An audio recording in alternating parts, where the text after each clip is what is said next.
Moitas gracias, señor presidente. Señorías, deputados do Grupo Popular, do Grupo do BNG, do Grupo Socialista e do Grupo Mixto, convidados presentes, medios de comunicación, galegas e galegos.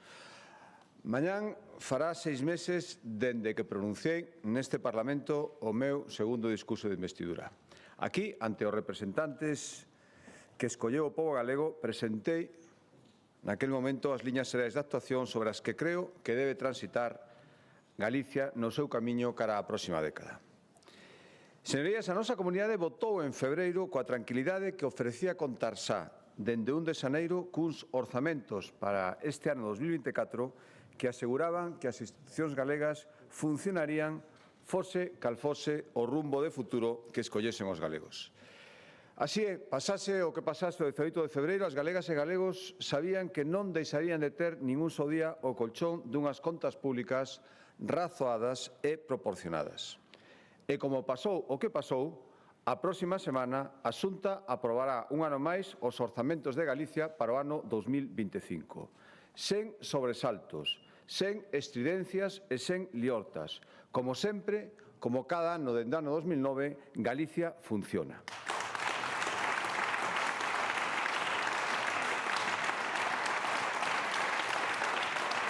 E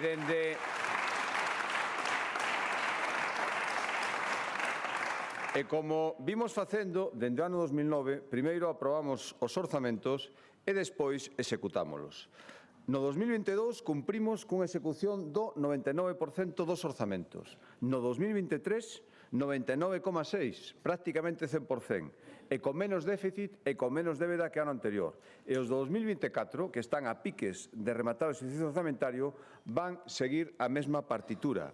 E o mesmo podemos decir dos fondos europeos, os MRR e os Next Generation. O Ministerio de Economía acaba de certificar que Galicia está nos postos cabeceiros, senón a cabeceira, entre as comunidades que os están a adxudicar con máis axilidade. Tal e como refliten os datos, insisto, do Ministerio de Economía, o 88%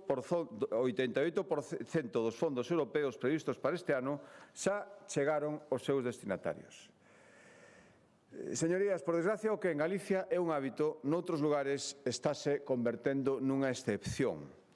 Leemos con asombro que o Goberno central asegura que os retos da España do 2025, do ano que ven, vanse poder afrontar perfectamente, nos din agora, coas contas do 2023. Como se o país non evolucionase, como se as demandas non mudase moi rápido e como se o deber dun Goberno non fose ir ao paso dun pobo que non deixa de avanzar.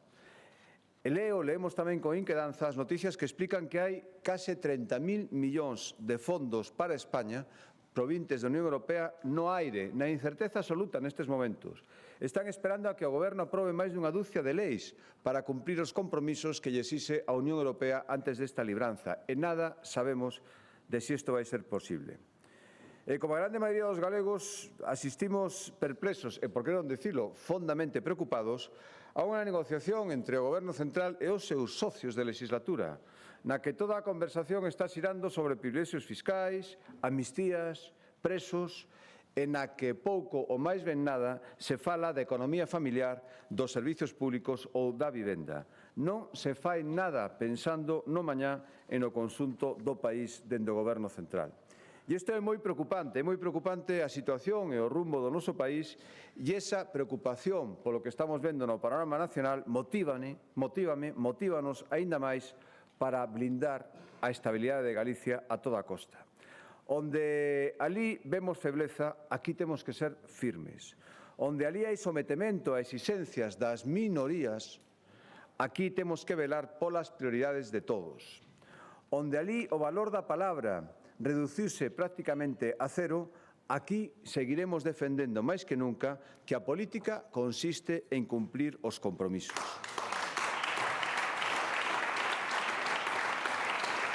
Seguiremos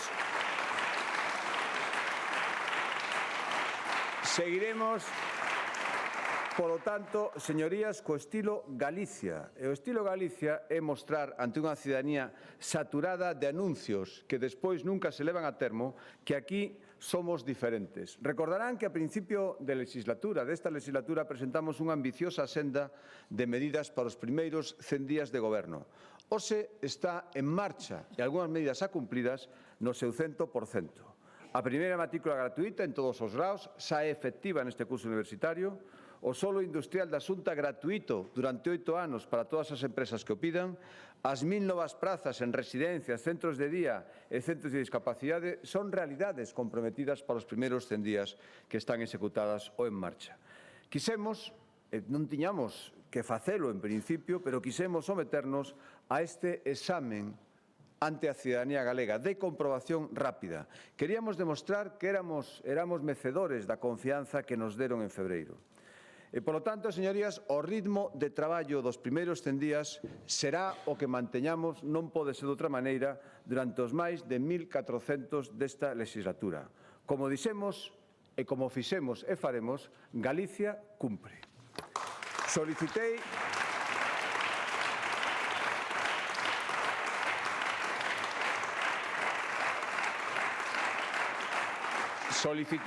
e o que nos traemos aquí comparecer ante esta Cámara para explicar os obxectivos que nos marcamos, por suposto, para o ano 2025 con novo orzamento e tamén, e se verá nesta explicación, con horizonte legislatura, porque moitos dos proxectos que empezarán no ano 2025 terán a súa continuidade nos anos seguintes. Son obxectivos que, como ocurre coas administracións responsables, teñen que materializarse nuns orzamentos que o conteñen todo. O resumo dun goberno do que quere facer, da súa planificación, do seu vieiro, de onde quere chegar, como manexa os recursos públicos, están nos orzamentos. Por iso son tan importantes e por iso non é o mesmo telos que non telos, por moitos que algúns se empeñen en decir o contrario porque non poden aprobalos.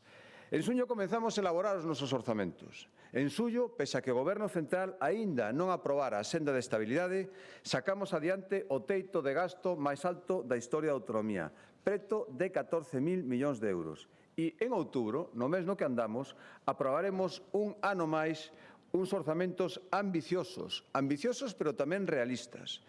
Ambiciosos para sentar as bases da Galicia da vindeira década, eso sí, sin hipotecarnos para o futuro. Algunhas das súas claves son as que veño a explicar hoxe e comenzo a facelo. A primeira, fundamental tema que condiciona moitísimas cousas é o financiamento autonómico. Señorías, non podemos esquecer que estas contas, todas as contas públicas neste momento van estar marcadas por un importante, decisivo factor de incerteza. Estou a falar das enormes dúbidas que existen sobre o futuro do financiamento autonómico no seu conxunto. E non está de máis recordalo, o financiamento autonómico é o sustento principal que permite prestar os servicios da sanidade pública, da educación pública, dos servicios sociais públicos, en definitiva, de todo aquilo que a xente espera da súa administración. O nacemento de España das autonomías, que non, por casualidade, foi paralelo de España democrática, non foi, ni moito menos, sinxelo.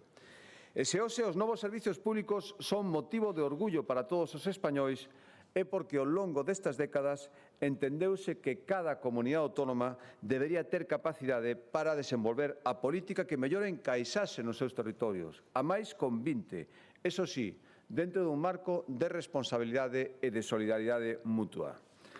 Sen embargo, en este momento asistimos a todo o contrario, asistimos a unha emenda á totalidade da España autonómica. Estáse propoñendo pasar dun sistema que, aínda que imperfecto, e, polo tanto, perfeccionable, por suposto, tiña vocación de equilibrio, e iso era o principal.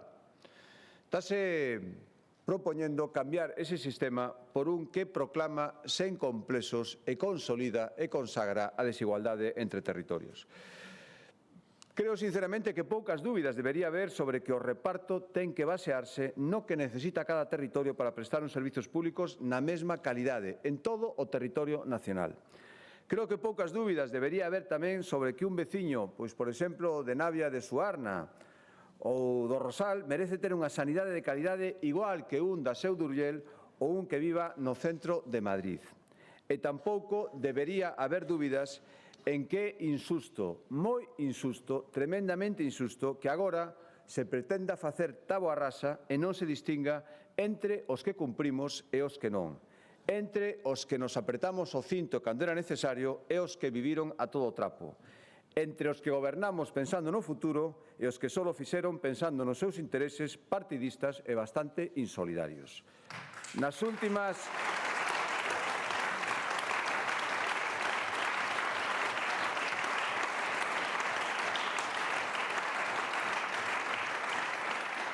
últimas semanas, señorías, estamos escoitando voces que nos piden que aceptemos, sí o sí, que a débeda de cada comunidade autónoma sexa alta, altísima, como é o de algunhas comunidades autónomas, baixa, como a de Galicia, ou na tabla media, ten que repartirse a partes iguais entre todos. Non é o momento agora de facer cálculos que, ademais, xa están feitos por economistas independentes, pero isto suporía para Galicia, cando mínimo, botar en riba das costas de cada galego 495, para ser exactos, 495 euros máis de débeda, por asumir a débeda dos demais a cambio de que se asumira a nosa. Este é un negocio ruinoso e fora de condicionantes políticos creo que o entende ou debería entender calquera. Hai nesta Cámara quen pide que expliquemos por que nos opoñemos a isto. Eu creo que é evidente. Mais ben penso que debería ser o contrario.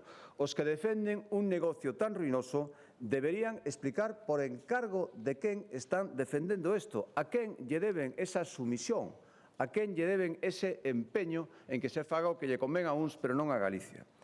Tamén hai quen pide pasar dun modelo de corresponsabilidade e de solidaridade e de igualdade na prestación de servizos básicos a outro modelo que basease no sálvese quen poida, que cada comunidade recaude o que poda pola súa conta e que gaste pola súa conta. En primeiro lugar, en que nación insolidaria queremos convertir o noso país? A España.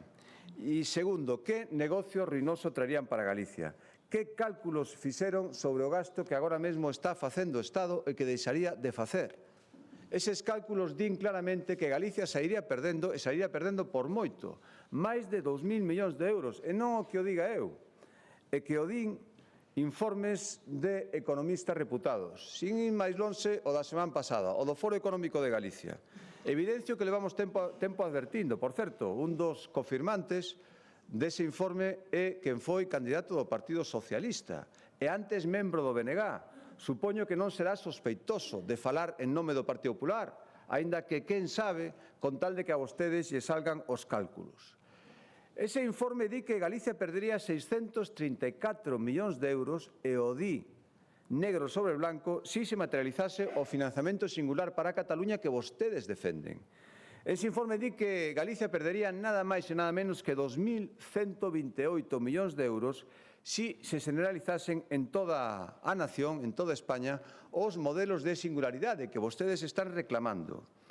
Se o futuro do financiamento autonómico para España é este modelo ruinoso para o noso pobo, dende logo, señorías, que non conten con nós baso ningún concepto.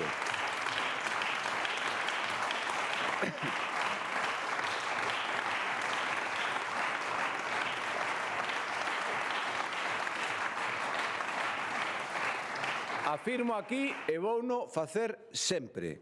Galicia non vai ser subordinada de ninguén. Ningún goberno nin ningún territorio fará que Galicia renuncie aos nosos dereitos e intereses lexítimos.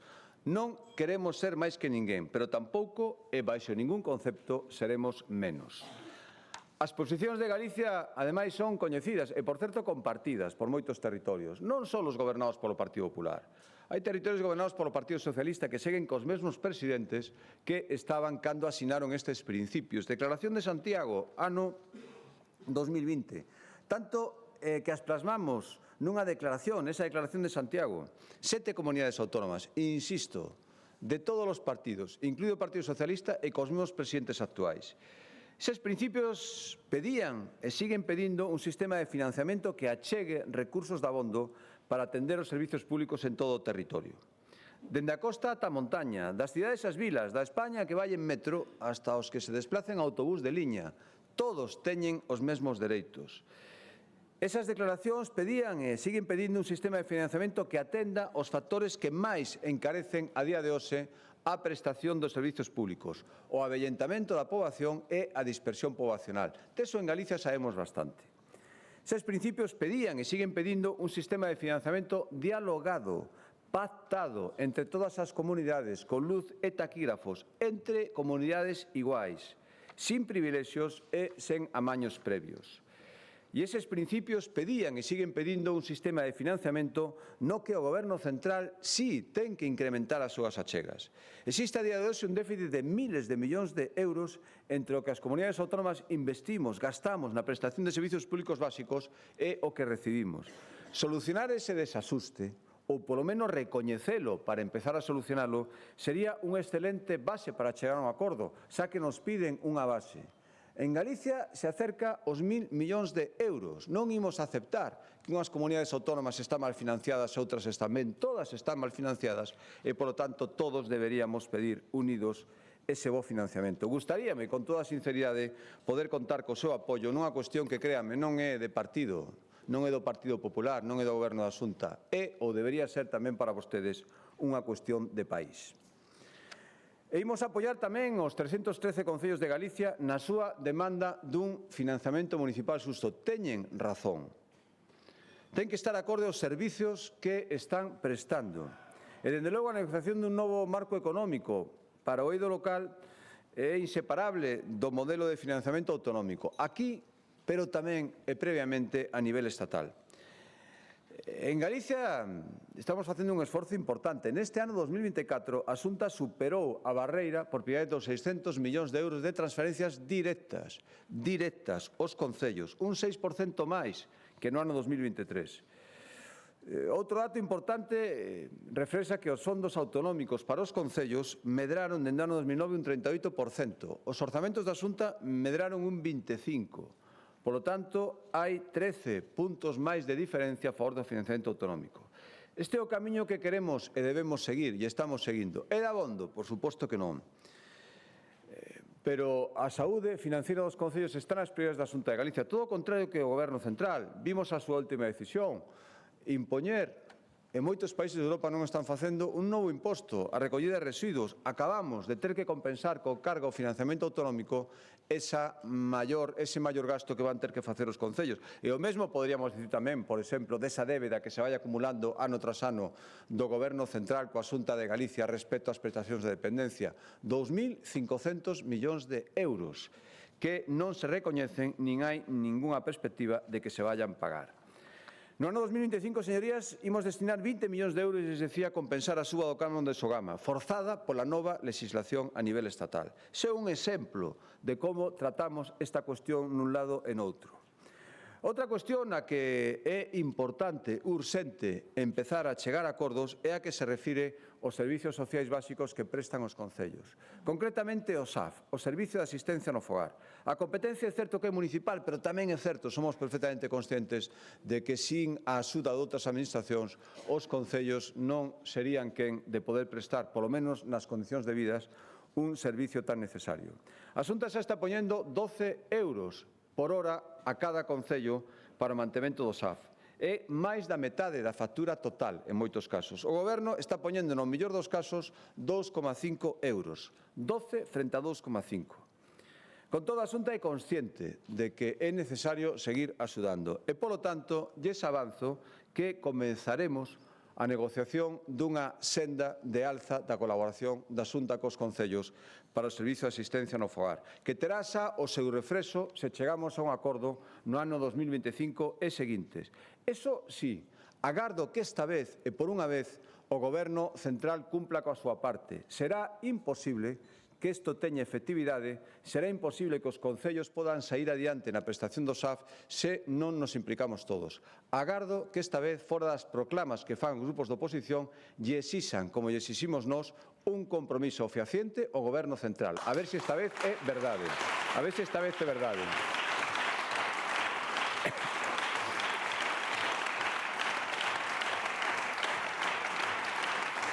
E, señorías,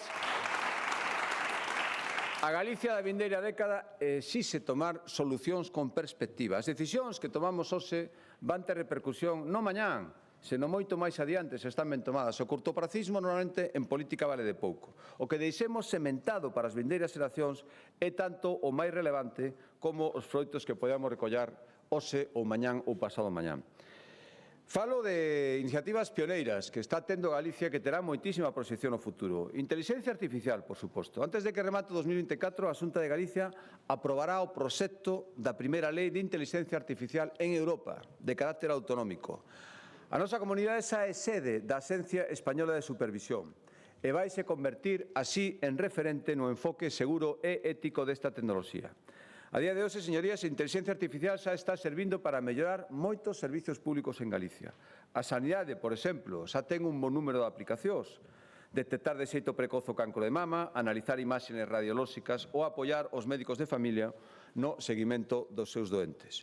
E nos vindeiros meses digitalizaremos, e para iso haberá nos orzamentos as consignacións correspondentes ás UCIs de todos os hospitais públicos, para que a inteligencia artificial sirva tamén para monitorizar o estado dos doentes e prever a súa evolución. E tamén aplicaremos na diagnose do cancro de próstata ou análisis de anatomía patolóxica.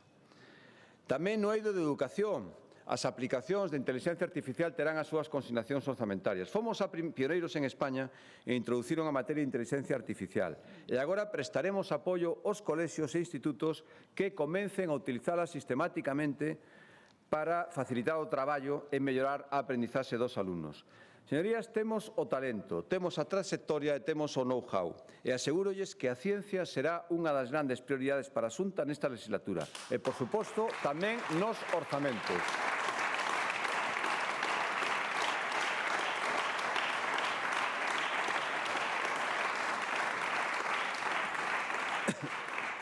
Onte mesmo o Consello de Luz Verde a un investimento de 55 millóns de euros. É certo que unha parte importante provía de fondos Next Generation, fondos de Europa, pero tamén é certo que hai unha cofinanciación, un esforzo importante tamén dos fondos propios da Xunta de Galicia. Dotaremos a nosa comunidade dun centro de supercomputación, un ordenador aínda máis potente nun novo edificio, equipos de computación cuántica e novas infraestructuras para elevar moitísimo a capacidade de almacenaxe de datos, que é a tecnoloxía do futuro. Hoxe, ademais, hai máis profesionais que nunca dedicados ao I+D+I en Galicia. O seu número incrementouse nun 24% nos últimos 15 anos.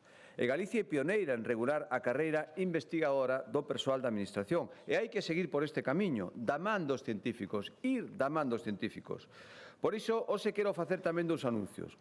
O primeiro é que, antes de que remate este mesmo ano, contaremos cun plan galego de investigación e innovación para coordinar e maximizar todos os esforzos neste eido. E, por suposto, este plan terá as súas correspondentes reflexos orzamentarios no 2025 e seguintes anos.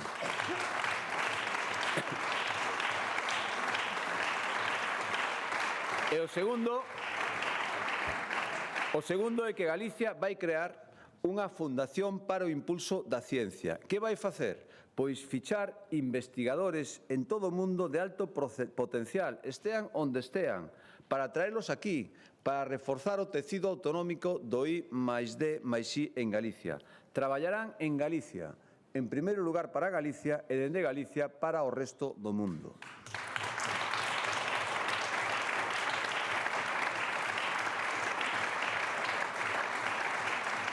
Non é, señorías, ni máis ni menos que a continuación da política, da boa política, levada toda agora, que supuso ao programa Opportunius, que axudou a traer de volta a Galicia a 17 profesionais de primeirísimo nivel.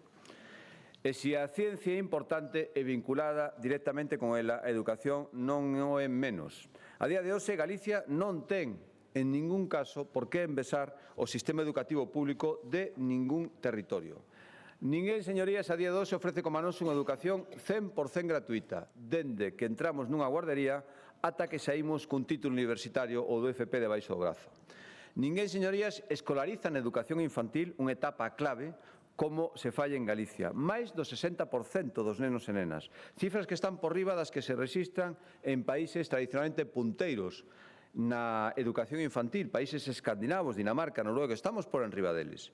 E ninguén conta na formación profesional cunhas tasas de inserción laboral tan altas como en Galicia, 85% e casi 100% na formación profesional dual. Unha porcentaxe que, ademais, se disparou dende o 30% que había no ano 2009 ata cifras récords tan altas como as que acabo de expoñer.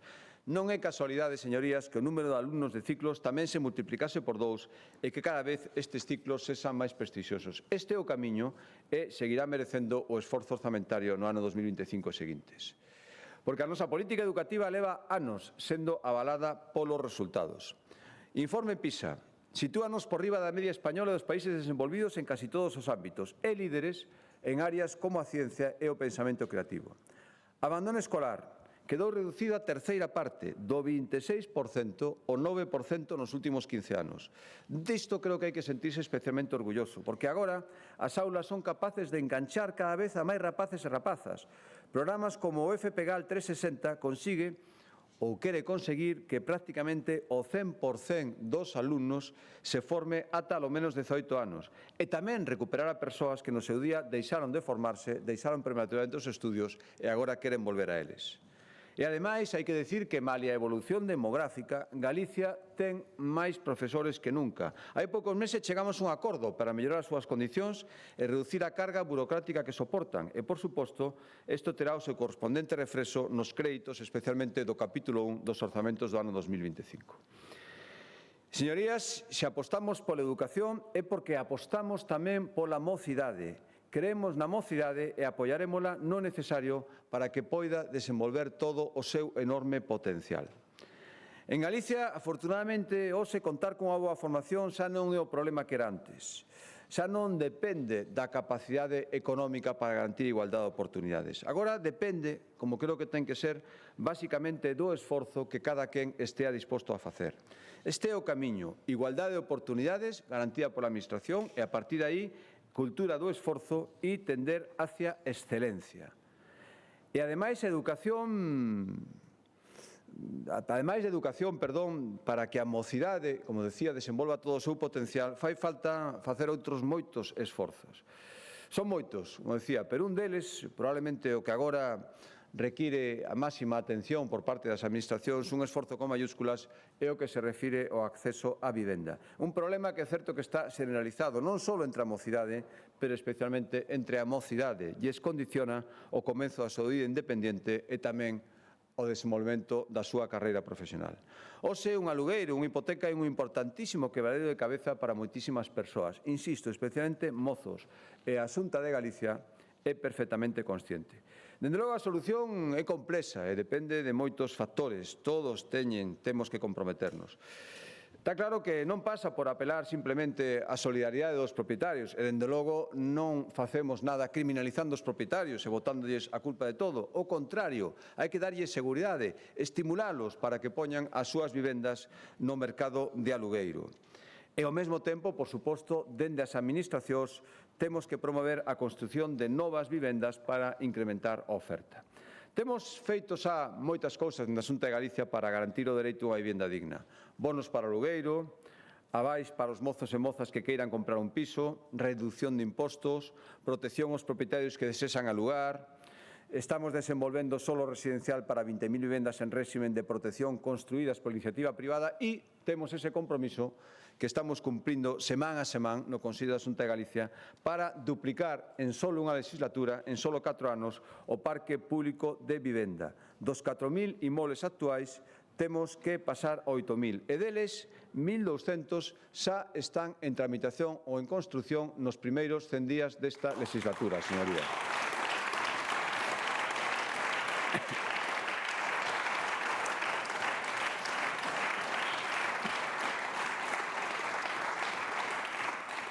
Para conseguir este objetivo hai que facer moitas cousas. Decía que un esforzo multisectorial. O primeiro, lóxicamente, dotar con recursos para poder cumprir estes objetivos.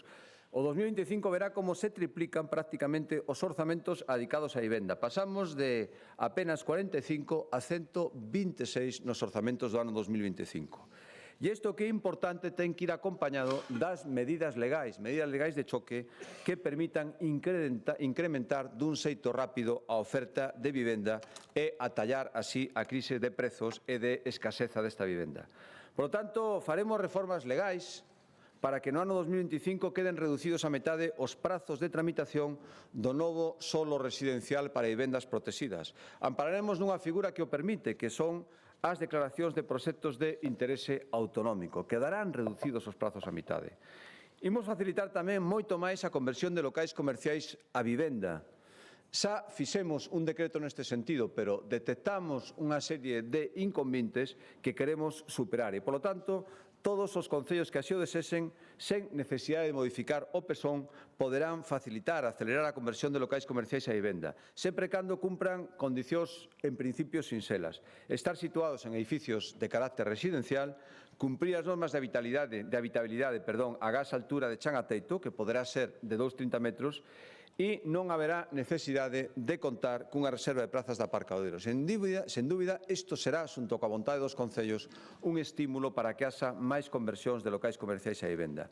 E, ademais, otorgaremos de xeito excepcional, durante un prazo tamén excepcional de 3 anos, a cobertura legal para recuperar, permitir que se recuperen os edificios que agora están inacabados por mor da crisis económica e que poderán reanudarse sempre cando tiveran licencia no seu momento e sempre cando dediquen a mitad de suas vivendas a un réxime de vivenda protexida. Estes son feitos que permitirán, sen ninguna dúbida, máis alá de plantexamentos ideolóxicos, escoitamos moito, non levan a nada, máis alá de promesas baleiras de miles e miles de vivendas que nunca vemos, estes son resultados e accións que van ter efectividade.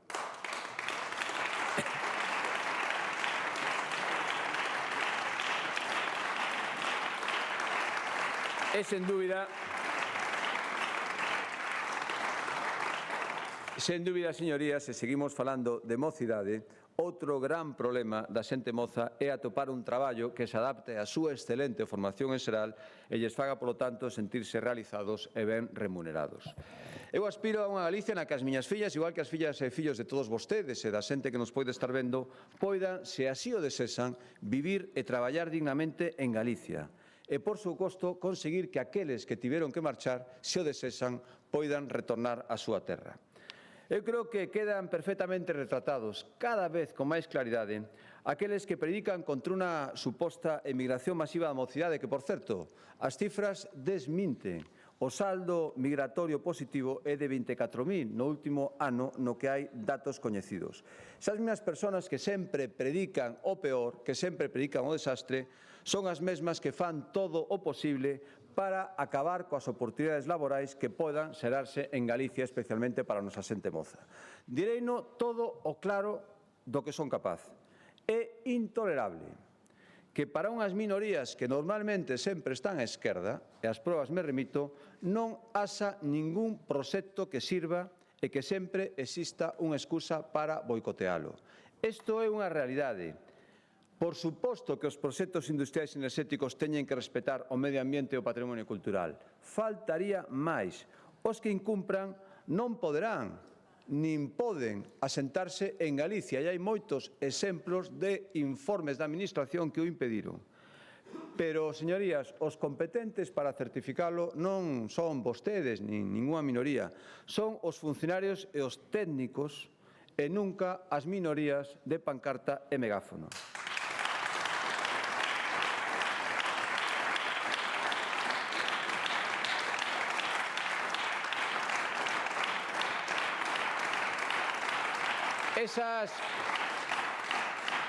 Esas minorías poden ter máis decibelios, sí, probablemente. Poden facer máis ruido, sen dúbida. Pero os técnicos teñen a formación, a información e a competencia necesaria. E moitos de vostedes a poñen, sin ter nin idea, sistemáticamente en cuestión. Un respeto para os funcionarios da Xunta de Galicia, señorías. Un respeto. Igual que manifesto o meu respeto por aquelas persoas que de boa fe poden opoñerse a estes proxectos, moitas veces pola desinformación e intoxicación da que son obxectos sistemáticamente polas minorías interesadas. Isto é unha realidade, aínda que escueza. E quen crea que isto empeza e remata nunha empresa concreta non está entendendo nada, está equivocado. Igual que algúns no seu día non lles valía a AP9, nin lles valía Alcoa, nin lles valía Reganosa, igual que hoxe a eses mesmos os sucesores non lles valen os eólicos, nin as explotacións mineiras, nin as hidráulicas, nin calquera outra enerxía necesaria para abastecer as industrias do futuro, a esos mañán a empresa que non lles valga será calquera outra.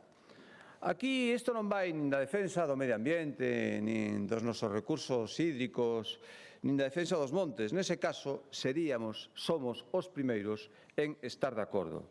Do que realmente vai isto, o que os ten a moitos de vostedes fora de sí, é a posibilidade de que Galicia sexa un próspero país baixo unha dirección política que non sexa a súa. Vostedes saberán por qué. Vostedes saberán por qué.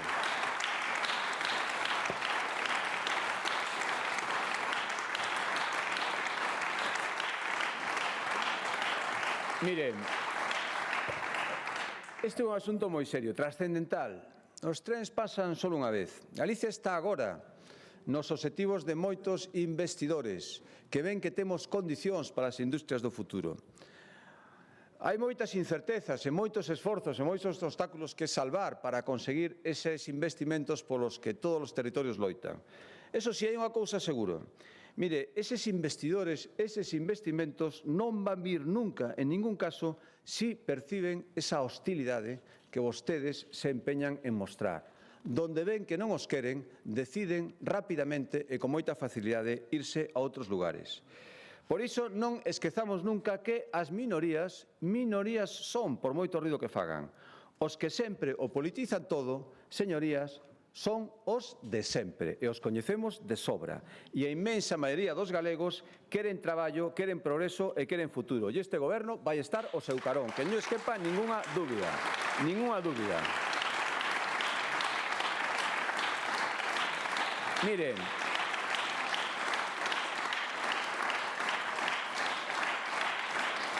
eu teño clarísimo, os proxectos industriais que non veñan aquí van ir para outros territorios. Se ao final están considerando varias posibilidades. Por iso, cando escoitamos decir que queremos que veñan aquí empresas simplemente porque somos, e di alegremente, amigos dos empresarios, que sempre son supostamente malvados, eu digo que, efectivamente, somos amigos dos que crean riqueza, dos que crean postos de traballo e nin os insultamos, nin os facemos espantar por estar todo o día sendo hostiles a eles e facer todo o posible para que vayan a outros territorios. Eso Galicia non o pode permitir e este goberno non o vai permitir.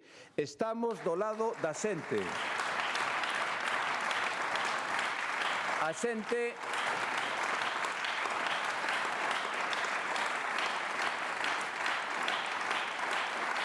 A xente quere preservar o medio ambiente, quere preservar Galicia, querémolo todos, pero tamén quere traballo, quere futuro, quere que as industrias se instalen aquí, queren vivir e traballar en Galicia. Vostedes, unha vez máis, están do lado incorrecto da historia, ou ben por plantexamento puramente ideolóxico, sempre non, ou ben por cambios de criterio, ao final non se sabe o que pensan, que sinceramente non sei o que será peor e non miro para ninguén. A Galicia que prospera. Falemos de impostos tamén.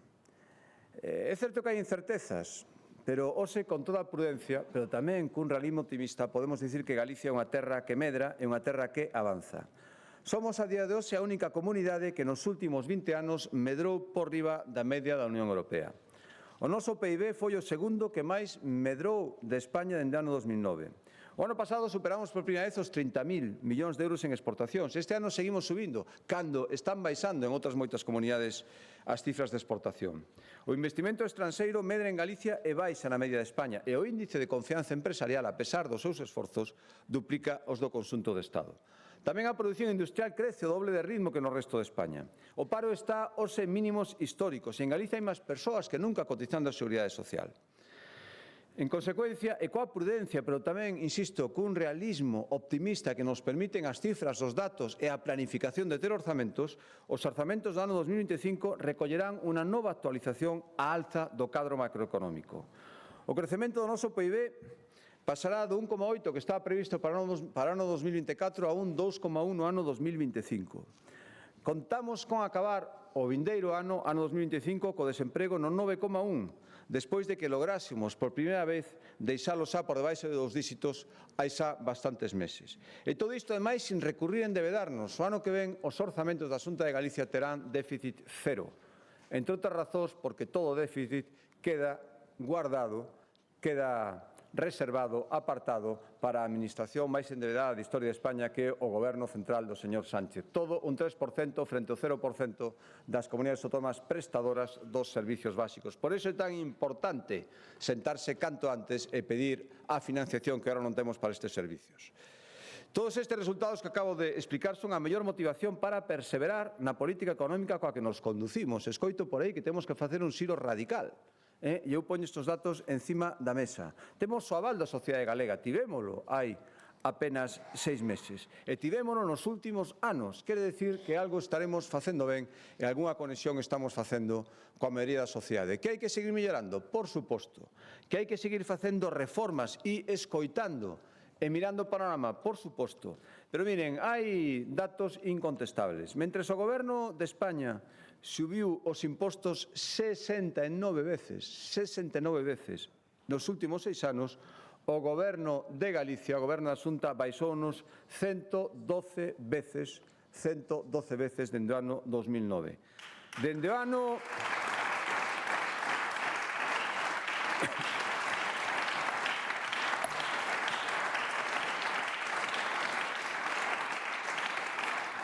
Dende o ano 2013 non subimos dende a Xunta de Galicia ningún imposto. Eso sí, reducímonos moitas veces, sempre que poidemos. Os fogares galegos con rendas baixas e medias están entre os que menos impostos pagan en España. Autonómicos.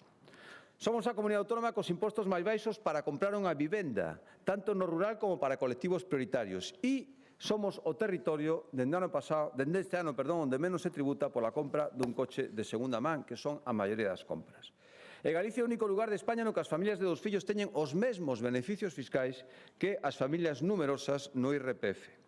Mentras, a gran contribución do Goberno central para reducir o custo da vida, a última, polo menos, desa longa lista de 69 en 6 anos, é empezar a aumentar o IBE dos produtos básicos, dicindo que as cousas melloran moito para os consumidores. Dubido moito que sexa así. E, dende logo, é intolerable, incomprensible, e hai que seguir denunciando que o Goberno central siga pensando que o peixe e a carne son alimentos de luxo e non alimentos de primeira necesidade. Hai que baixar o IBE do peixe e da carne canto antes, señoría, canto antes. En definitiva,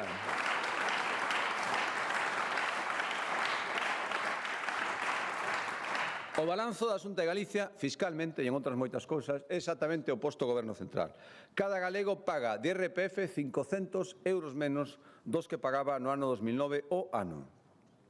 O 99,9%, prácticamente o 100% das herdanzas deste país, entre pais e fillos, non tributan e xa está todo listo para que a partir do ano que ven, nos orzamentos do ano 2025, tamén se pague menos polas herdanzas entre parentes colaterais. Ata 25.000 euros non terán que abonar nada en impostos. É dicir, 2 de cada 3 herdanzas, entre irmáns, entre tíos, entre sobriños, entre sogros, entre cuñados, entre serros ou entre noras, estarán totalmente libres de impostos. 2 de cada 3. E o tercio que teña que pagar terá unha exención inicial de 25.000 euros. Estos son feitos que avalan a política fiscal deste Goberno. E, señorías, como lles decía antes, un goberno forte é o que sabe que unhas economías familiares sólidas e unha normativa que favorece esta solidez son as claves para poder contar cun estado de benestar áxil e eficaz. A Xunta, todas as administracións, pero a Xunta de Galicia, en nome de quen falo, ten que ser impulsora do crecemento e nunca un obstáculo. O papelame e a burocracia deben ser os mínimos necesarios, case que residuos do pasado. Desta maneira, deste xeito, garantiremos que os proxectos cumpran coas normas, pero sexan de áxil tramitación, que ás veces tan importante como ter axudas económicas. Simplificar é o obxectivo da Oficina Económica de Galicia, que, dende a súa posta en marcha, atendeu xa a máis de 7.000 consultas de particulares e empresas e está sendo requerida para imitar en outras moitas comunidades autónomas, entre elas Asturias, aquí ao lado e non gobernada precisamente polo Partido Popular. Simplificar é o obxectivo dos proxectos industriais estratégicos, unha figura creada hai pouco tempo que reduce a metade, entre outras ventaxas, os prazos de tramitación e da que xa neste momento realidades se están a beneficiar 10 proxectos industriais que mobilizan 2.000 millóns de euros e van crear 1.400 empregos directos. Simplificar é mobilizar os recursos que están sen uso, non teñen por que estalo. Acabamos de dar outra mostra de que, ademais de falar, facemos. Vele aí a oferta de máis de medio millón de metros cadrados de solo empresarial a custe cero en euros durante os primeiros 8 anos. E simplificar será tamén o obxectivo dunha nova figura de ordenación que poremos en marcha no ano 2025 tamén coas súas correspondentes consignacións orzamentarias. Esta figura vai permitir crear novos polígonos industriais de xeito áxil, superando todos os obstáculos que agora mesmo se dan, que moitas veces fan que non estea compasado a vontade de crecemento das industrias coa disposición de chan. Queremos combinar a tramitación empresarial coa tramitación urbanística, simultaneala, acompasala e coordinala moito máis.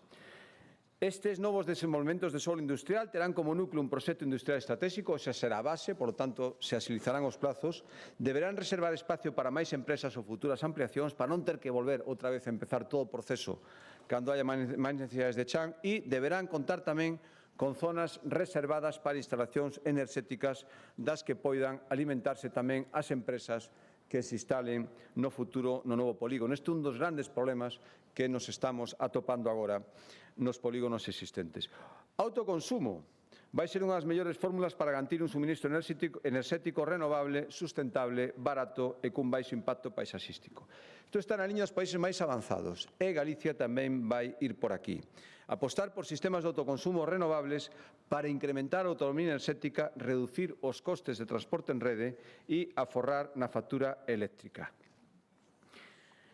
Porque non se enganen, señorías, para falar de industria, polo menos industria do futuro, hai que falar de enerxía, tamén as enerxías do futuro. E Galicia, coas enormes posibilidades que ten, quere ter voz propia neste debate. Temos unha enorme capacidade, unhas enormes posibilidades, se os de sempre nos deixan, de ser líderes. Nesa liña vai a Lei de Recursos Naturais. Se está a debater neste Parlamento, como saben, e a constatación de que a nosa comunidade pode, e tamén quere, que é moi importante, poñer o seu vento, a súa auga, as riquezas do seu solo, en definitiva, a riqueza natural que temos, ao servizo da xente, respetando o medio ambiente. A nosa riqueza enerxética debe ser tamén unha fonte de riqueza social. A ver se o entenden algunhas e algunhas dunha vez. A ver se o entenden.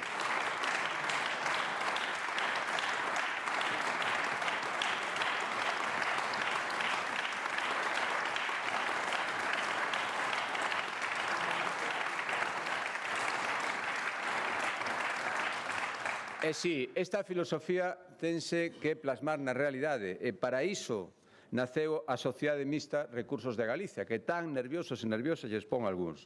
Cal é a meta desta sociedade innovadora e que suscitou moitísima expectación e moitísimas peticións de explicacións para facer o mesmo en moitos sitios? Pois, nin máis nin menos que garantir que a produción enerxética teña un retorno no territorio no que se asenta, territorios concretos e tamén o territorio de Galicia respecto a empresas tractoras.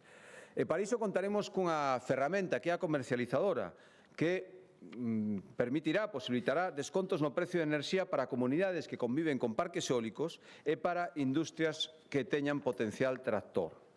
E imos tamén, por certo, seguir abogando, como lle trasladei a ministra Saínte, futura comisaria de Transición Ecolóxica, e tamén o presidente do Goberno, teño que dicir con pouco éxito en algo fundamental. De nada sirve atraer industrias, de nada sirve conseguir investimentos aquí se despois esas industrias non van ter a potencia eléctrica que necesitan para funcionar. Por lo tanto, a cobertura eléctrica dos grandes proxectos industriais é unha necesidade. Aquí e no resto do territorio de España, a día de hoxe non atendida polo Ministerio de Industria nin polo Ministerio de Transición Ecolóxica e no que deberíamos, desde logo, nos imos facelo, insistir con moitísima forza. Igual que insistiremos para que remate o bloqueo eólico. Non vou facer aquí comentarios de estacións judiciais. A diferencia de outros e outras, cando non nos gusta o que fai un xuiz, o que facemos é, por suposto, decilo e despois recurrir e esperar a que dictamine a xustiza. Instancias superiores xa o fixeron, pero xa sabemos o resultado. Por lo tanto, seguiremos confiando na xustiza. E mentras, explicando o que está pasando aquí, que xa é observado con moita preocupación. Tamén en Europa están a punto de abrir un expediente pola lentitude no despregue das enerxías verdes e xa deron toques de atención. Haberá que explicarlles que está pasando aquí. A mí me gustaría, é imprescindible, xa sei o que hai, pero teño que pedilo, unha unidade de acción para defender un desenvolvemento renovable ambicioso e respetuoso co territorio e co medio ambiente.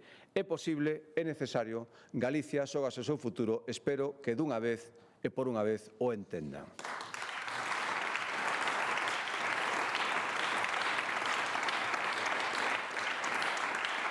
Señorías, insistirei as veces que faga falta. Galicia non vai deixar pasar o tren de converterse nunha potencia enerxética renovable. As industrias do futuro, do presente, porque xa están aquí, funcionarán con enerxías limpias ou non funcionarán. Polo menos non funcionarán en Galicia, funcionarán nos territorios onde teñan estas enerxías. E por iso nas vindeiras semanas comenzaremos a actualización do plan eólico. Xa ten máis de 20 anos, é necesario facer esta actualización. Que queremos? E non se poñan nerviosos.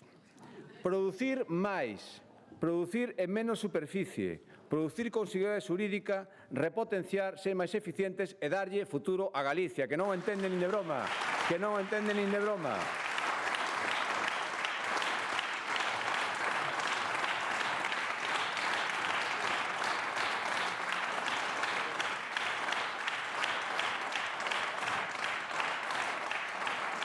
E, por suposto, coa transparencia que non hubo na época do bipartito. Eso, por suposto. Emprego e comercio. Señorías, creo que o mercado laboral está en boa forma, pero hai que mellorala, porque hai moitas ameazas e moitas eivas. Por lo tanto, seguirá sendo unha das nosas prioridades, especialmente de cara a Xentenova. Outra vez a Xentenova. E no 2025 elaboraremos a Estrategia Mocidade Activa, 20 millóns de euros de consignación nos orzamentos do ano 2025 para incentivar a contratación de xente nova e formala para que poidan realizarse e para que poidan aproveitar todo o potencial que teñen. Somos tamén conscientes de que os autónomos son un piar moito máis en Galicia, fundamental da nosa economía, da nosa sociedade, e nós queremos mimalos, queremos tratalos ben, queremos axudalos nas moitísimas dificultades que están atravesando, tanto os que levan xa tempo traballando e queren seguir o pé do cañón, como os que están pensando si vale a pena emprender. E para ello simplificaremos a tramitación de todas as axudas destinadas a eles e manteremos tamén importantes bonificacións como a cota cero para novas altas ou as axudas para a remuda xeracional. Todo iso terá consignación no ano 2025. Tamén aprobaremos un plan estratégico, un novo plan estratégico do comercio local que ten que adaptarse aos novos tempos. E ao mesmo tempo manteremos os bonos comercio que tan bo resultado están dando en anteriores edicións. E no vindeiro ano tamén axudaremos con consignacións económicas ás empresas a sufrir un problema que, por desgracia, xa é xeralizado, non só en Galicia, en outras moitas comunidades autónomas. A falta de man de obra para cubrir vacantes, ás veces moi urxentes na súa cobertura. E farémoslo cunha estrategia baseada, primeiro, en afinar coa formación e na búsqueda a través dos servizos públicos de emprego e de outros sistemas das persoas axeitadas para a demanda das empresas e, ao mesmo tempo, seguiremos incidindo na estrategia retorna para permitir a volta de galegos de orixen e dos seus descendentes que están na diáspora e que poden ser unha man de obra moi valiosa e moi formada en moitos postos que se están buscando en Galicia ahora mismo. E respecto ao sector primario, señorías, o rural galego vai seguir avanzando, ten que seguir avanzando en relevo xeracional, en xeración de valor engadido e en produción de alta calidade. Ninguna comunidade autónoma produce tanto leite como a nós. Somos líderes, agora o reto é seguir apoiando todas as iniciativas, apoiar, por suposto, os produtores e a industria transformadora para que de cada litro saquemos o máximo rendemento. Tamén en prezo. Por lo tanto, seguiremos incentivando a transformación do leite, estamos chegando a porcentaxes moi salintables, pero aínda se pode mellorar, e perseverando para que os produtores perciban sempre un precio xusto. E igualmente, seguiremos loitando codo a codo cos afectados pola última pandemia que afecta o gando vacuno, a enfermidade hemorráxica epizootica, con medidas de prevención sanitaria e tamén de compensación que terán consignacións económicas no ano 2025. Igualmente, seguiremos axudando os produtores de carne Haberá consignacións importantes para axudalos en momentos que siguen sendo difíciles. E tamén, por suposto, no sector vitivinícola. Tanto aquelas de os que están funcionando moi ben, que están tendo unha actividade exportadora magnífica, hai que seguir axudándoas, incentivándoas, como aquelas que poidan ter dificultades, como é o caso da Ribeira Sacra, con axudas para momentos difíciles e tamén co compromiso de facer cambios no futuro para superar esta situación difícil actual. E seguiremos, por suposto, impulsando o relevo xeracional no rural, pensando nos que viven e traballan hoxe, pero tamén, sobre todo, os que o teñen que facer no día de mañán para garantir o futuro. Haberá un plan de relevo xeracional amplo, con máis medidas para a formación e para a incorporación ao agro, con dotacións económicas. O Banco de Explotación será unha ferramenta fundamental e botará a andar a finais deste ano. Tamén faremos unha clara aposta pola mobilización da terra agraria, tan difícil pero tan necesaria en Galicia. Hai que ampliar as producións, sacarlles a máxima rendabilidade e productividade, especialmente as que agora están ermas. En este sentido, os polígonos agroforestais serán un instrumento fundamental.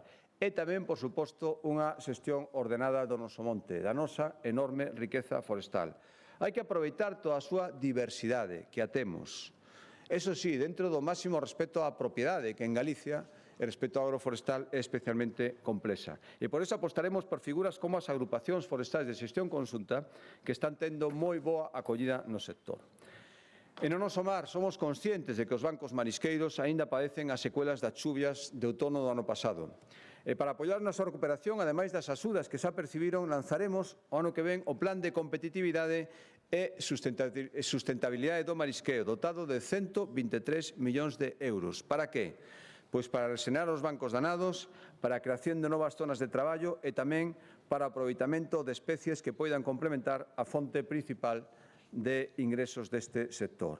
E tamén, entre outras medidas, no ano 2025 daremos seguridade a máis de 230 concesionarios actuais de portos de Galicia. Faremos unha reforma normativa que permitirá ampliar os prazos máximos de concesión a aquelas empresas que comprometan un investimento mínimo en Galicia de medio millón de euros. Turismo, señorías, no vindeiro ano imos seguir coidando unha fonte de riqueza que neste momento está entre un 11 e 12, xa veremos como remata o ano sempre alza do noso PIB e da nosa man de obra. Hai que deixar a marxe, digámoslo claramente, actitudes turismofóbicas, moitas veces de raíz ideolóxica, non representan o sentir común dos galegos. E o digo ben claro. Hai que seguir avanzando, por suposto, cara un turismo sostible, de calidade e con capacidade para perdurar no tempo, que todo aquilo que está facendo que tanta xente que antes non viña, veña a Galicia, esa xente poida seguir vindo. Todo apunta que nesta mesma semana superaremos o número de peregrinos que registramos en todo o ano pasado, que xa foi un ano récord. Iso quere dicir que as cousas se están facendo ben. Iso quere dicir que o camiño de Santiago, por moito que a algúns lles amole, hai que seguir coidando. É marca Galicia, é mascarón. Trae a moita xente a Galicia, non só peregrinos.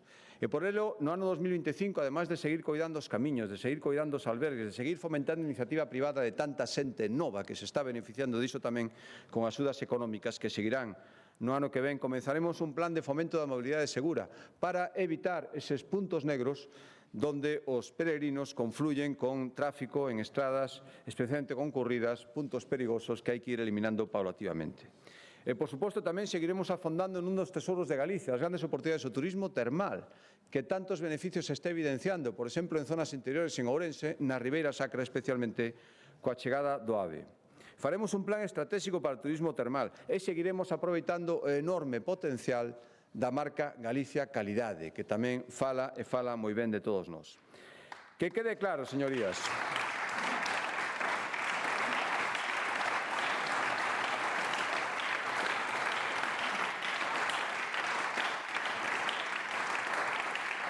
Señorías, que quede claro, queremos que nos visiten, queremos que nos sigan visitando, queremos que o fagan cada vez máis persoas. Eso sí, que o fagan co respeto de sempre. Os galegos non somos xente hostil.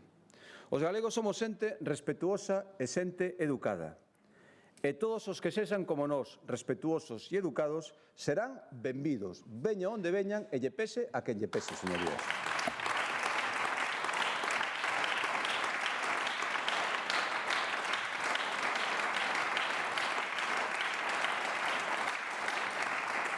Así mesmo, a Lei de Acompañamento dos Orzamentos deste ano incluirá as disposicións para que nazca e poida ser efectiva a chamada taxa turística e os concellos que así o desesen poderán impoñela.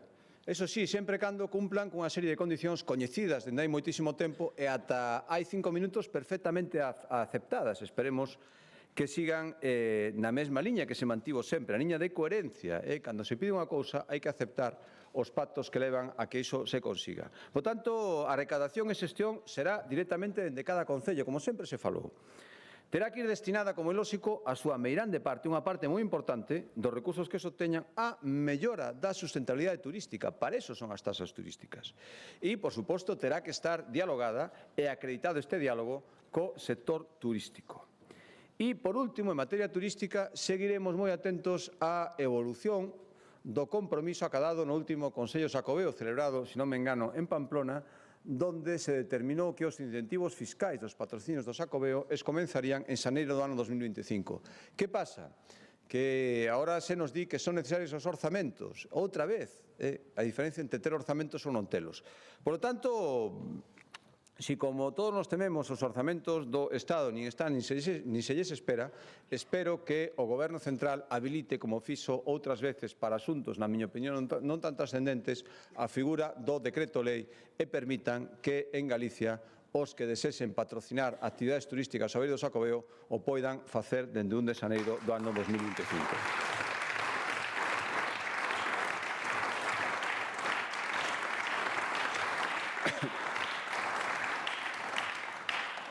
Sanidade.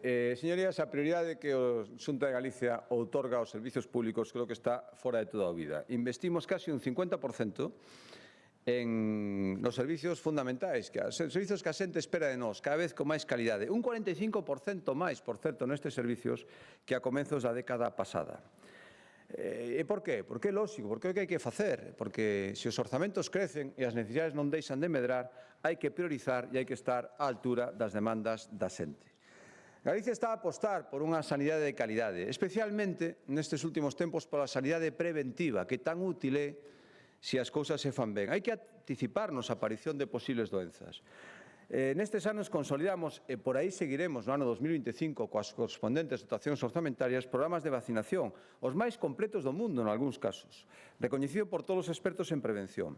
Temos tamén en Galicia plans para a detención precoz de cancros de colon, cérvix e mama, e impulsamos tamén, de xeito pioneiro, o cribado do cancro de pulmón e do cancro de próstata. Contamos co cribado neonatal, isto é moi importante, e non o dicimos as veces suficientes, cribado neonatal máis amplo, con moita diferencia, de toda España. Identifica 37 patoloxías, solo 7 son obligatorias según o Sistema Nacional de Saúde. E imos seguir ampliando. En novembro, con 3 novas patoloxías, e no 2025 incorporando tamén as cardiopatías conxénitas. E para todo isto fan falta recursos orzamentarios que estarán novamente no ano 2025.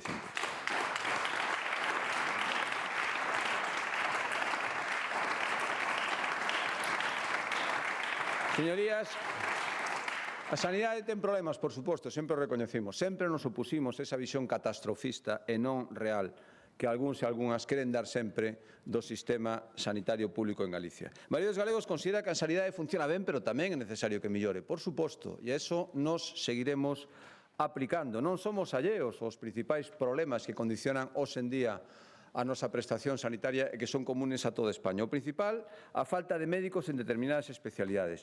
Esperemos que, por fin, o Goberno Central entenda que hai que facer avances nesta materia. Están empezando a ir polo bo camiño. Esperemos que se manteñan e non se boten atrás e se dean conta de que este é un asunto fundamental. Mentras, volveremos a ter un investimento récord en materia sanitaria. Adicarémonos outra vez especialmente a atención primaria. E no ano 2025 verá a luz un novo plan de recursos humanos que terá un mapa preciso dos profesionais sanitarios dispoñibles e dos que están formándose. O que queremos é actualizar o mapa de recursos humanos conforme ás circunstancias actuais, que son cambiantes e, por tanto, hai que adaptarse a elas. Hai que ter en conta as novas características do sistema sanitario, os novos perfis profesionais, as novas prestacións que hai que ofrecerlle aos pacientes, as potencialidades que ofrecen as novas tecnoloxías e a aplicación, nomeadamente neste eido, da intelixencia artificial.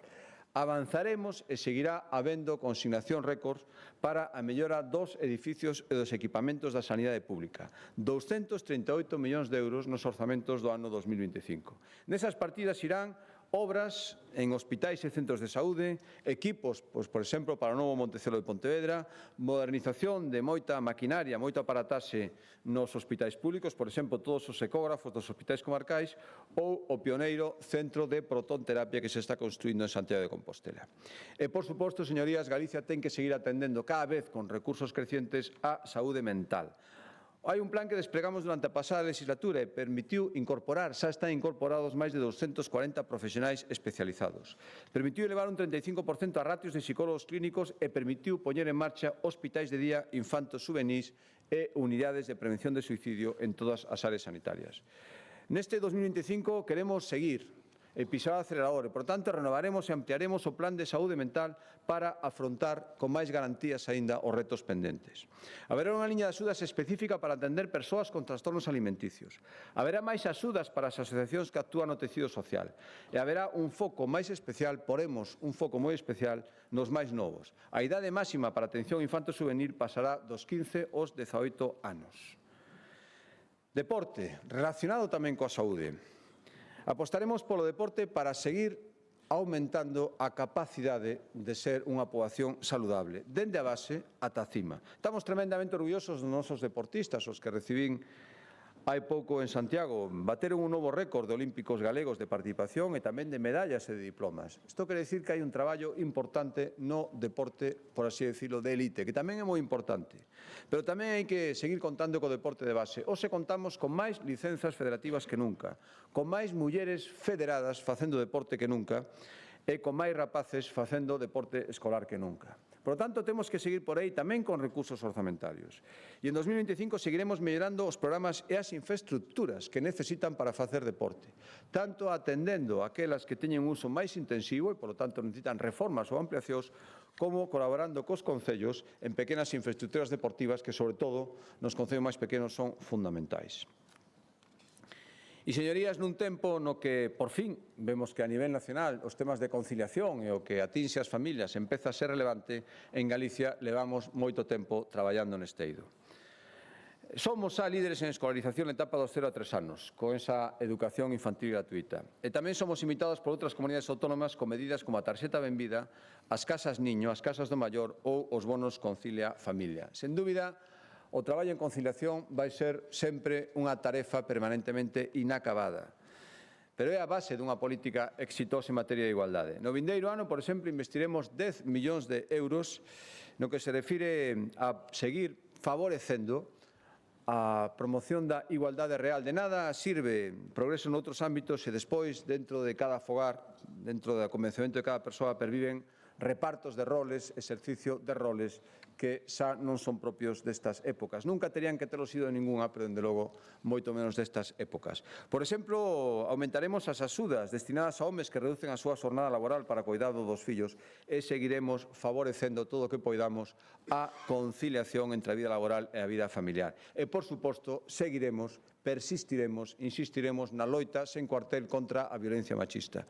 Tivemos, ou sea, acabamos de guardar un minuto de silencio, que lamentar o último asesinato machista en Moaña. Por lo tanto, temos que seguir perseverando. Non é só cuestión de recursos, pero tamén é cuestión de recursos. Seguiremos mantendo, de xeito único a día de hoxe, esa cantidad de asignación mensual para que as mulleres poidan rachar coa súa situación. Seguiremos, por lo tanto, apoiando as vítimas e os seus fillos con recursos, con instalacións de habitabilidade, con axuda, sobre todo, no primeiro momento, cando máis se necesitan.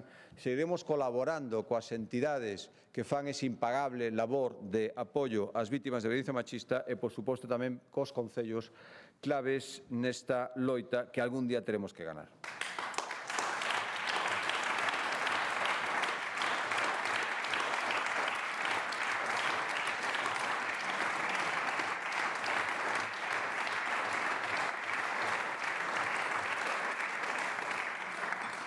Persoas maiores. Señorías, as persoas maiores importan moito e, polo tanto, a Xunta valles dedicar moita atención. É fundamental que estas persoas saiban que, con independencia da idade que tiñan, esas actitudes idadistas absolutamente impropias e que hai que erradicar de Galicia, con independencia da idade que teñan, teñen moito que para aportar e seguir sumando nunha Galicia mellor. Cada galego, teña idade que teña, sobre todo cando ten unha idade avanzada, debe ter a capacidade de escoller como quere envellecer, segundo os seus gustos, preferencias e necesidades. Ahora mesmo, máis do 98% das persoas dependentes, recoñecidas con grado de dependencia, contan cun servicio ou prestación. Isto nos sitúa como a terceira comunidade máis avanzada de España neste campo e, dende o ano 2009, Galicia triplicou as prazas de residencia financiadas con fondos públicos. Pasamos de 5.000 a 15.000. Por suposto, somos conscientes de que queda moitísimo traballo por facer. Hai moitos fogares, e o sabemos, que siguen esperando máis tempo do debido por unha valoración da dependencia ou para que se lles asigne un servizo unha vez que estean valorados. Por iso, en 2025 faremos un plan de choque, xa o estamos ultimando, para reducir estes prazos e ten que seguir sendo unha das grandes prioridades do Goberno. A Administración é a que ten que adaptarse ás circunstancias dos dependentes e ás súas familias e non ao revés. E, polo tanto, unificaremos a tramitación da dependencia e a discapacidade nun único procedimento e simplificaremos as súas revisións para conseguir a agilización de prazos e para conseguir darlles as prestacións canto antes, e para isto tamén haberá recursos orzamentarios no ano 2025.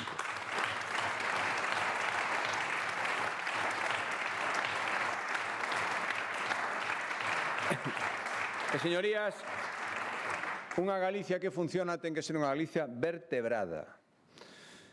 Creo que houve moitos avances, calquera persoa que leva tempo sin vir a Galicia recoñece que avanzouse moitísimo en comunicacións terrestres. Pero hai que seguir facendo, esta é unha das claves do noso progreso. Mellores infraestructuras tecnolóxicas, pero tamén infraestructuras físicas, de transporte.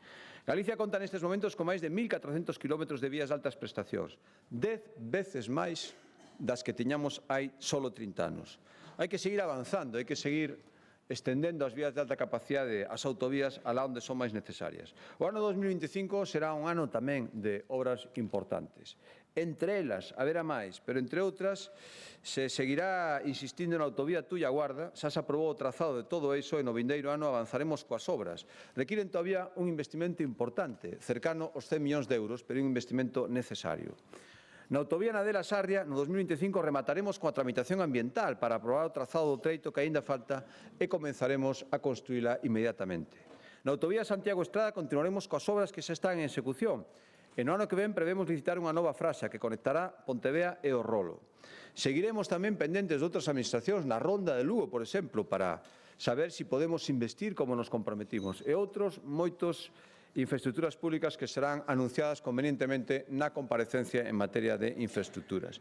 Igual que no transporte público, a importancia do transporte público para a vertebración de Galicia non ofrece dúbidas. Temos unha poboación dispersa e, por lo tanto, necesitamos unha boa rede de transporte público. Hoxe en día, 9 de cada 10 galegos teñen unha parada de autobús a menos de 500 metros do seu domicilio e os menores de 21 anos e os maiores de 65 xa viaxan gratis nos transportes que dependen da Xunta. Hai que seguir perseverando, hai que seguir construindo instalacións de intermodalidade e hai que seguir reforzando as liñas de bus con máis demanda. Por exemplo, as liñas directas entre as 7 cidades. É un compromiso de legislatura e xa a principios do ano que ven empezaremos coa liña a Coruña-Lugo ata completar todas aquelas ás que nos comprometemos.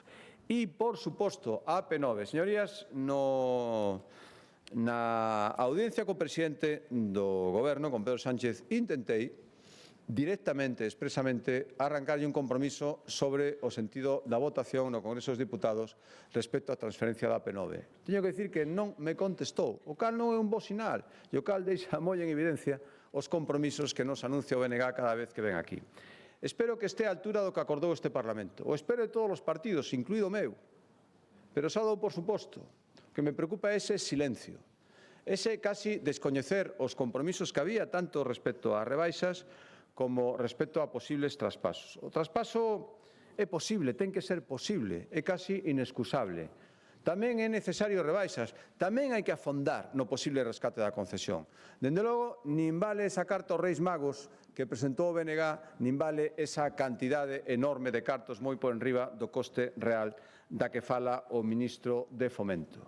Unha cantidade aceitada, unha cantidade asumible é a que presentou o estudio independente da Xunta de Galicia. Por tanto, temos que negociar, temos que conseguir que, igual que se fixo noutros lugares, o Estado se plantese a posible rescate da concesión e, mentras, afondar de verdade nas rebaixas comprometidas. Sabimos que este ano hai unha cifra récord nas subidas e das baixadas ninguén sabe, non nos din que cousa do presuposto. Nada se sabe dese compromiso electoral do candidato socialista de gratuidade. En fin, non vou dicir o comentario cando dixen eso na entrevista, señor Besteiro, pero, polo menos, contribuya vostede a que lle cumplan, aínda que sexa un solo compromiso dos que nos contaron que estaban pechados e non sabemos absolutamente nada.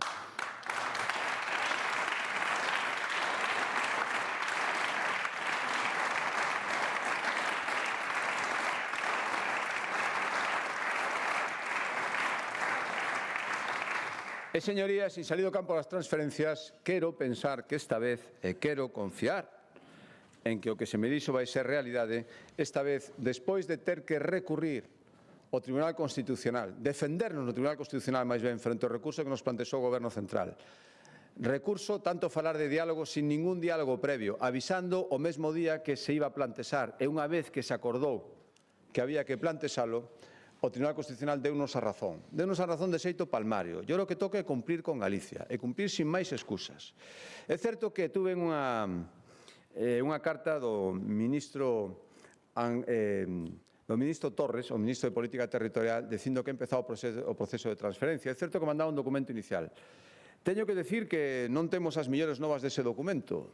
Quero pensar que, como todo negociación, é un documento inicial. Agora, digo aquí unha cousa claramente diante do Parlamento. Diante dun Parlamento que non se opuso á lei do litoral, tamén teño que recordarlo, a pesar que despois non actuaran en consecuencia. A Xunta de Galicia vai exixir o traspaso da xestión do noso litoral exactamente nas mesmas condicións, como mínimo, que lle foi traspasado a outras comunidades autónomas. Non toleraremos en ningún caso, non imos tolerar un traspaso en peores condicións, ni máis que ninguén, ni menos. E iso que quede claro.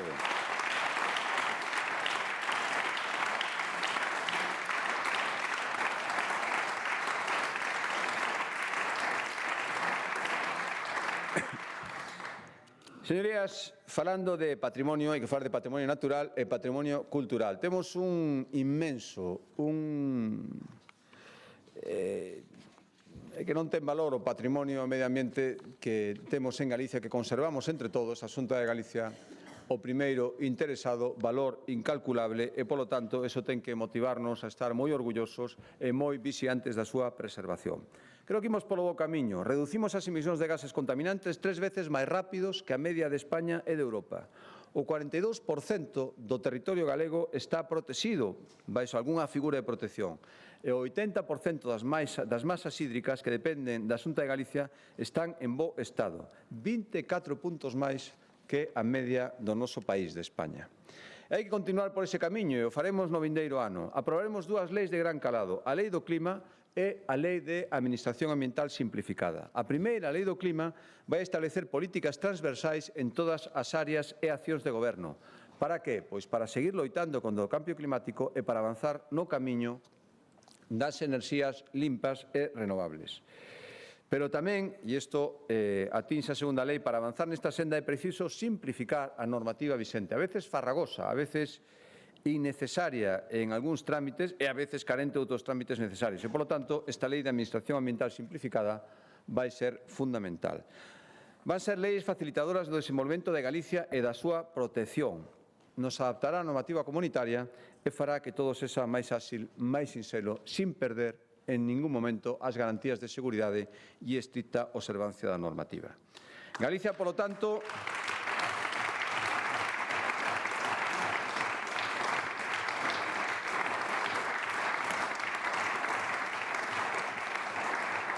Galicia ten que ser aínda máis verde e aínda máis azul. En este senso vai as actuacións.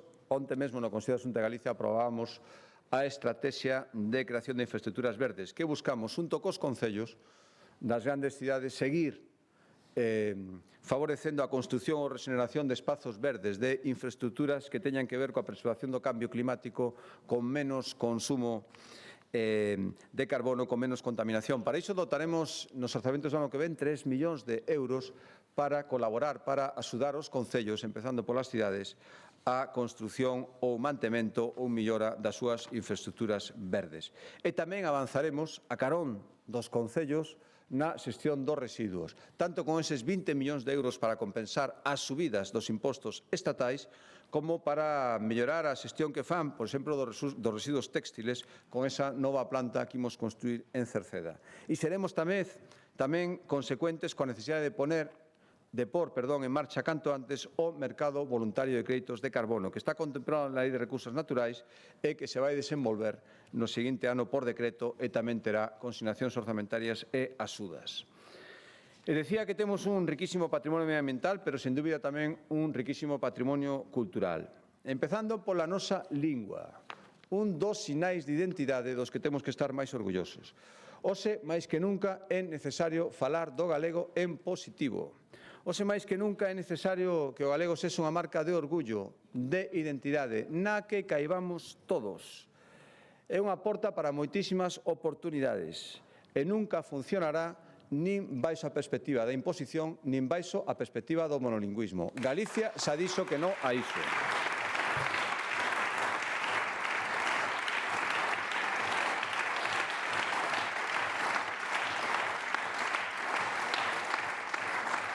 Nunca antes houbo tantos galegos e galegas que soubesen falar, ler, escribir a nosa lingua. E ao mesmo tempo nunca antes foi tan necesario seguir promocionando o seu uso, prestixiala, atraer a xente cara a ela, non utilizala como ningún símbolo de identidade, símbolo excluyente, símbolo ideolóxico. Hai que facer que amen o galego tanto os que nacimos aquí como os que viñeron de outros lugares para converterse en galegos por libre elección. Ese é o camiño e iso vai seguir este goberno. E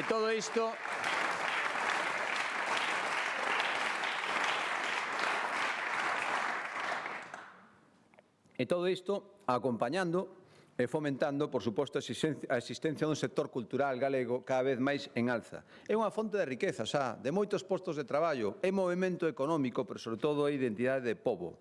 Dá emprego a moitas familias e fai que nos sintamos orgullosos a imensa maioría dos galegos. Queremos contribuir a que isto siga así. O ano que ven haberá consignacións orzamentarias para despregar xa totalmente a rede adival e permitir que todos os recunchos de Galicia, os lugares máis pequenos, poidan tamén disfrutar de actividade cultural de calidade. Seguiremos traballando na modernización das infraestructuras culturais, especialmente das máis senlleiras. O Teatro Fraga creo que é un bo exemplo. Seguiremos poñendo en valor o mellor do noso patrimonio, facendo o empurrón final para conseguir a declaración da Ribeira Sacra como Patrimonio da Humanidade, por exemplo. E seguiremos, por suposto, apoiando as industrias audiovisuais, as industrias musicais que fan que nos sintamos especialmente orgullosos porque son marca Galicia en todos os sentidos.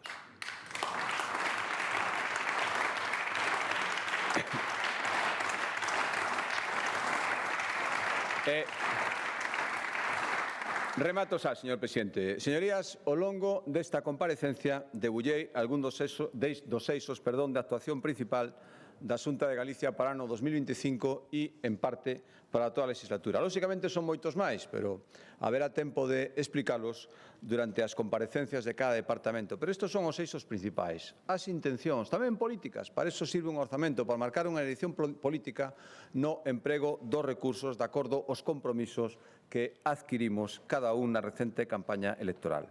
Agardo, e o digo sinceramente, xa sei que é difícil, pero eu nunca vou renunciar a obter o seu apoio en algunha destas iniciativas. Algúnas son absolutamente lóxicas. Se tiveran, especialmente en algúns casos, a liberdade para tomar iniciativas sin ter que estar mirando a quen lle parece mal ou non, probablemente as apoiarían. Espero que haxa esta valentía en algunhas iniciativas. Eu, desde logo, estou especialmente orgulloso de que Galicia non este impregnada dese enrarecido, por que non decilo, clima de crispación e de división que está definindo os espazos públicos, políticos e debate noutros lugares. Aquí, afortunadamente, non. Por lo tanto, o que debemos facer os representantes públicos é, parafraseando o presidente Adolfo Suárez, elevar a categoría política de normal a práctica cotiá do que a nivel de rúa sae normal. A xente non discute como ás veces se discute coa crispación que se discute nos espacios políticos. Por tanto, hai que ofrecerlle a xente que nos observa e que nos coloca aquí máis altura de miras, non rebaixar por sistema o nivel dos debates. Que ofrecerlle a xente a visión de futuro, non pensar que a política é curtopracismo, a política, por eso eu falo tamén de obxectivos de legislatura. Que ofrecería a xente menos politiqueo, para entendernos, e máis política con mayúsculas.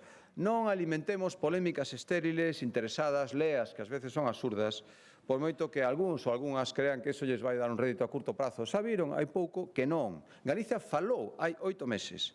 Galicia xa escolleu. O momento de confrontar xa pasou, ou debería ter pasado. E agora chegou o tempo de traballar e asegúrelles que o meu goberno, vaino facer. A Xunta vaino facer, xa o está facendo e hai que seguir. Xa tivemos 100 días onde marcamos obxectivos que están cumpridos. Por lo tanto, señorías, asegúrelles, co aval do feito, co aval da confianza recibida hai poucos meses, con toda a humildade tamén, pero tamén con toda a firmeza, que en 2025 imos seguir cumprindo, sempre. Para iso son os orzamentos dos que se falei. Para iso son os orzamentos que entrarán en debate en breves días neste Parlamento. Hai que seguir traballando cada día, sen descanso, por Galicia. Cada un terá as súas conviccións, os seus plantexamentos, pero ese debería ser o obxectivo común. Galicia, por riba dela, para min, para todos, ou así debería ser, non debería haber nada máis. Moitas gracias. Gracias, presidente.